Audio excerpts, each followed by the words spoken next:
ลานางเอ้ยพี่เป็นคนตามต่อยง่อยป่ามันเสียขาสินสาตาบ่สมคำขาแพงพันล้านเสียงหวานหวานได้ฟังแล้วให้ได้นอสิได้ห่วมความที่เพื่อนก้าวอ้างแต่ถามข้อต่อคำผมนั้นดำปอดพี่ป้าได้มากายถึงจะกายได้ยอมทนนางโดนได้หลงอองมองเห็นเขาคือนางป่าตัวนั้นดำคือกายาน้อมไปใส่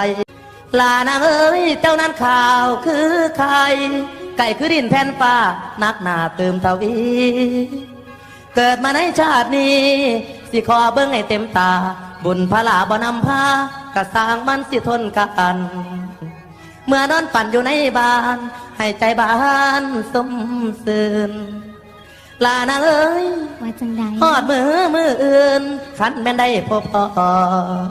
เห็นหน้าเจ้ากะว่าบุญ